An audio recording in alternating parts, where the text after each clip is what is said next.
Hi, welcome to Ammu's semi kitchen. അപ്പോൾ ഇന്ന് ഞാൻ ചെയ്യാനായിട്ട് പോകുന്നത് ഓണം വിഭവമായ പുളിയിഞ്ചിയുടെ റെസിപ്പിയാണ് ഞാൻ ഇന്ന് ചെയ്യാനായിട്ട് പോകുന്നത്. അപ്പോൾ നമുക്ക് ഈ പുളിയിഞ്ചി എങ്ങനെ റെഡിയാക്കാൻ നോക്കാം. ഹായ്, പുളിയിഞ്ചി ഉണ്ടാക്കാൻ എന്തൊക്കെ ഇൻഗ്രീഡിയൻസ് നോക്കാം. 400 grams പുളി ഉണ്ട്, 5 കട്ട് ശർക്കര, ഇഞ്ചി പച്ചമുളകും നമ്മൾ കട്ടിയിട്ടുണ്ട്, മഞ്ഞൾപ്പൊടി, ഉപ്പ്, മുളക് പൊടി, കറിവേപ്പില, കടുക്, വറ്റൽ മുളക്. ഇത്ര ഇൻഗ്രീഡിയൻസ് വെച്ച് പുളിയിഞ്ചി എങ്ങനെ ഉണ്ടാക്കാൻ നോക്കാം. പുളിയിഞ്ചി ഉണ്ടാക്കാൻ ഞാൻ ഒരു പാന് അടുപ്പത്ത് വെച്ചിട്ടുണ്ട്. ഇതിലേക്ക് ഞാൻ കുറച്ച് വെളിച്ചെണ്ണയും ഒഴിച്ചു കൊടുത്തിട്ടുണ്ട്. ഇനി നമുക്ക് ഇതിലോട്ട് വെളിച്ചെണ്ണയും ചൂടായി വന്നിട്ടുണ്ട്.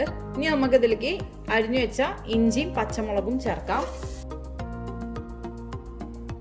ഇപ്പോൾ ഈ ഇഞ്ചി പച്ചമുളകും നന്നായിട്ടൊന്ന് വാടി വന്നിട്ടുണ്ട്. ഇനി നമുക്ക് ഇതിലോട്ട് എടുത്തു വെച്ച പുളി ചേർത്ത് കൊടുക്കാം. ഹൈ ഫ്ലെയിമിലിട്ട് ചെയ്യണ്ട, ലോ ഫ്ലെയിമിലിട്ട് ചെയ്താൽ മതി, അല്ലെങ്കിൽ മീഡിയം ഫ്ലെയിമിലെങ്കിലും ഇട്ട് ചെയ്യാം. ഈ പുളി 2 മിനിറ്റ് വഴറ്റി കഴിയുമ്പോൾ നമുക്ക് ഇതിലേക്ക് ശർക്കര ആഡ് ചെയ്ത് കൊടുക്കാം. ഇനി ഈ പുളി ഒന്ന് ഇങ്ങനെ തിളച്ച് വന്നിട്ടുണ്ട്. ഇനി നമുക്ക് ഇതിലേക്ക് ശർക്കര ആഡ് ചെയ്ത് കൊടുക്കാം. ഞാൻ ആദ്യം ഒരു 3 കട്ടയാണ് ഇപ്പം ചേർത്ത് കൊടുക്കുന്നത്. ശർക്കര നമുക്കൊന്ന് അരിഞ്ഞു വരുന്ന വരെ ഒന്ന് അടച്ച് വെക്കാം. നമുക്ക് ഈ ലിഡ് ഒന്ന് തുറന്നു നോക്കാം. ഞാൻ ഇപ്പോൾ ഈ ശർക്കര വെച്ചിട്ട് ഒരു 10 മിനിറ്റ് ആയിട്ടുണ്ട് ശർക്കര ഇട്ട് കൊടുത്തിട്ട്. ഇത് നമുക്ക് അലിഞ്ഞ് നോക്കാം. ഇത് നന്നായിട്ട് അലിഞ്ഞ് ചേർന്നുണ്ട് ഇതിലേക്ക്. ആണോ, നിങ്ങളിത് ഈ പുളിയിഞ്ചി ചെയ്യുമ്പോൾ ലോ ഫ്ലെയിമിലിട്ട് തന്നെ ചെയ്യാൻ നോക്കണം. ഇപ്പോൾ ഇതിൻ്റെ മധുരം നല്ല കറക്റ്റായിട്ടുണ്ട്. ഇനി നമ്മൾ എടുത്ത് വെച്ച മഞ്ഞൾപ്പൊടിയും മുളക് പൊടിയൊക്കെ ഒന്ന് ചേർക്കാം.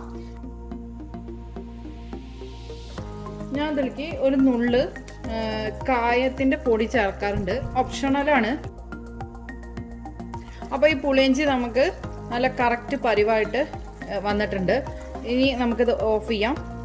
ഇനി ഇത് ഇരിക്കുന്തോറും നന്നായിട്ട് കുറുകി വരും. ഇതാണ് ആ പുളിയിഞ്ചിയുടെ പാകം.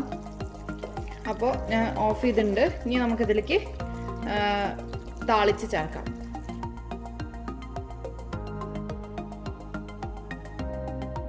അപ്പോൾ നമ്മൾ ഈ സൈഡിലുള്ള പുളിയിഞ്ചി ഇവിടെ റെഡി ആയിട്ടുണ്ട്.